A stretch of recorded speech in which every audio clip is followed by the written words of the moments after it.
This video is about drawing conclusions based on given information and using two-column proofs to prove that triangles are congruent. So remember that we have 5 ways to prove that triangles are congruent. We have side, side, side, side, angle, side, angle, angle, side, angle, side, angle, and hypotenuse leg for right triangles. So as a review, let's look at these pictures and determine what method would prove the triangles are congruent. So in this case, if I have one right angle, remember that the next to it's also a right angle. We also have a shared side, AW, so by reflexive property, that would be congruent. So in this case, we have a right angle, a leg, and the hypotenuse, so we would be using HL to prove that the triangles were congruent. In the second one, we have a shared side, BS, so we have a set of angles, another set of angles, and one set of sides. The side is not between the angles, so in this case, this would be angle, angle, side. In the third one, it's a bow tie problem, so our bow tie problems always have vertical angles. So we have one set of sides with the circles, one set of sides with the tick marks, and our vertical angle that's touching both sides. So this would be a side, angle, side, because our angle is included between the two sides. The next one, we have two angles that are congruent. So we have the angle with the tick mark and just the angle arcs. We also have a shared side. So in this case, because the side is touching both angles, this would be an angle side angle method. And in the last one, we have a shared side CT that we can mark congruent by the reflexive property. We have two other sets of congruent sides. We have the ones with the tick marks and the ones with the circles. So we have 3 sets of congruent sides, so we would use the method side, side, side. So we're going to use these methods, and now we're going to prove that a triangle is congruent based off of given information. So before I start even doing my proof, I want to read through the given information what I have to prove. So I know that BA is congruent to TA, and that S is the midpoint of BT, and I need to prove that BAS is congruent to TAS. So first what I want to do is I want to mark the information they gave me. So I know that BA is congruent to AT. I know that S is a midpoint. Remember that midpoints bisect a segment into 2 congruent parts. So those are also congruent. And AS is congruent to itself by reflexive property. So the method we used here was side, side, side. So now that I've done my pre-work, I can go and do my proof. Remember, all proofs always start with writing the given statements again. So for the first step, we're going to write the 2 given statements. So BA is congruent to TA, and S is the midpoint of BT. This was given to us. Now, in step 2, this is already kind of filled out for us, so it's saying BS is congruent to ST because we can conclude that from our midpoint statement. So if we know that they're congruent, we're going to say that in the statement side, and then the reason we're going to explain that a midpoint bisects a segment into 2 congruent parts.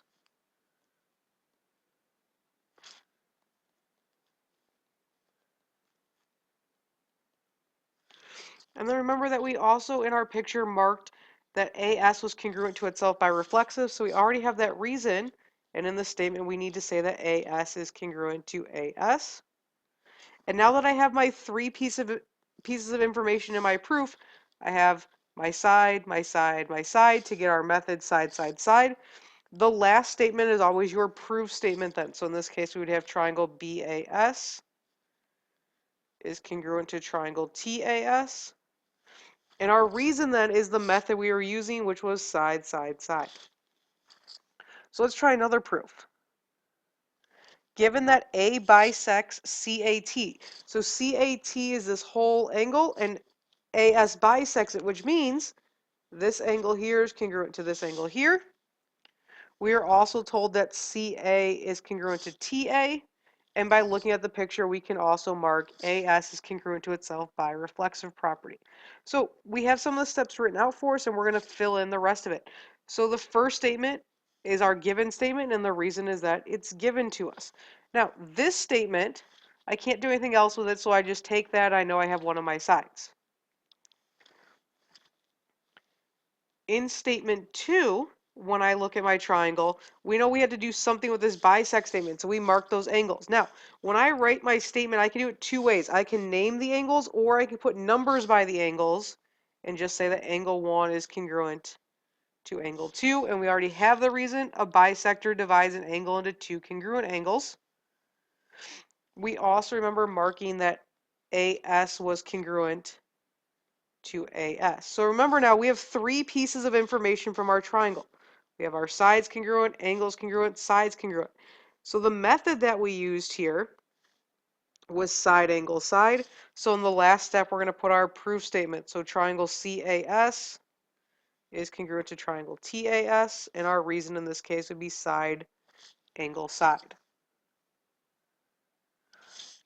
In our next proof, we know that there's now 4 steps, and it's not filled in for us, so we're going to fill in our own proof. So first they told us that D is congruent to I, and that V is the midpoint of EL. So remember, if V is the midpoint, it's bisecting this side into two congruent parts. And whenever we have bow tie problems, remember, we can also mark vertical angles. So the method we used to prove that the triangles were congruent, in this case, was angle, angle, side, because the side is only touching one of those angles. So now we're going to do our proofs. Remember, proof, we always start off with the given. So angle D is congruent to angle I, and V is the midpoint of EL. Remember, the reason is that that's given to us. Now, angle D is congruent to angle I. We can't do anything else with it. So step 2, we want to use something with the midpoint. Well, remember, the midpoint bisects the segment, so we can say that EV is congruent to LV, and our reason then is explaining the midpoint. So a midpoint bisects a segment into two congruent parts.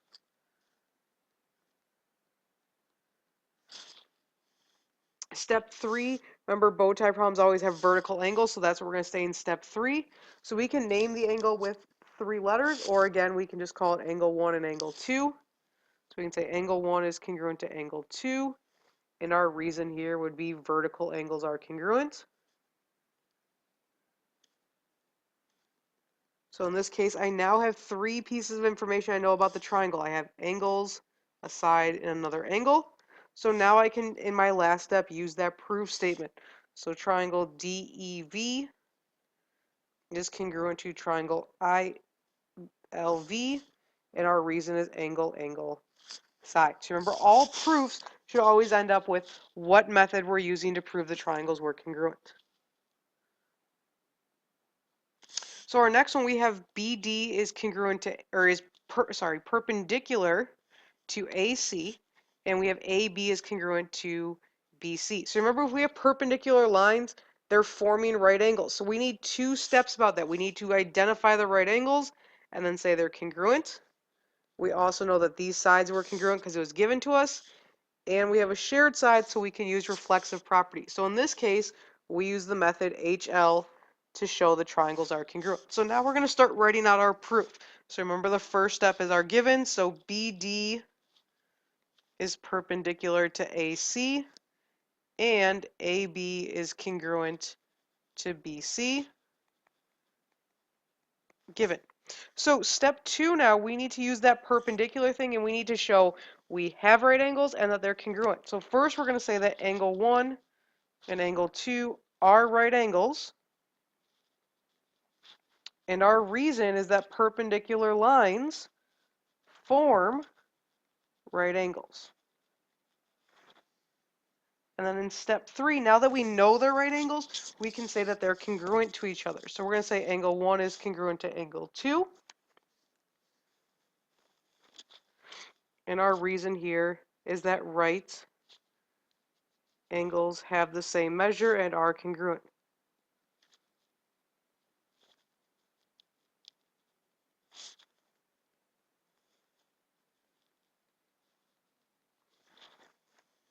Then in step 4, we also need to mark our third piece of information, which is that BD is congruent to itself by reflexive property.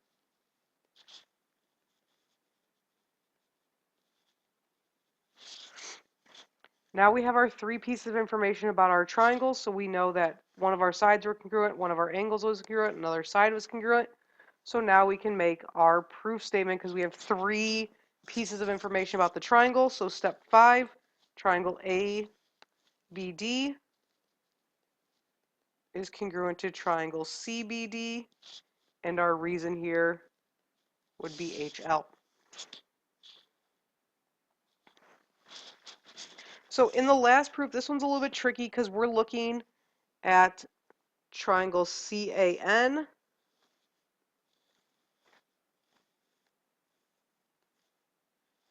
and triangle DYN. So the CD and the AY really don't have any point to be there. They're just there in our picture, but we're not going to use anything with them. So N is the midpoint of CY, which means that CY was bisected into two congruent parts. Same thing happens with DA because N is also a midpoint of that. And now when I look at the two triangles, I see a bow tie problem. So remember, I also have vertical angles are congruent. So I would use the method side angle side to show those triangles are congruent. So in step one, I need to say that N is the midpoint of CY. And I want to say that N is the midpoint of DA. Now, I can do the next step in two different parts or together because it's the same piece of information and the same reason. So in step two, I'm just going to say that CN is congruent to NY and DN is congruent to NA because it's the same reason that midpoint is bisecting that segment. So our reason here is that a midpoint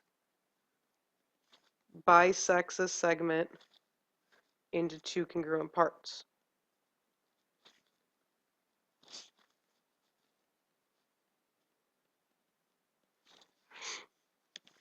Then remember, because it's a bow tie problem, we also have vertical angles. So step three, I can give these angles numbers. So angle 1 is congruent to angle 2. And my reason is that vertical angles are congruent. And then our last step, we can say that the triangles are congruent.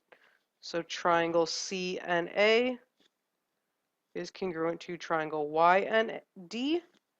And our reason here would be side angle side.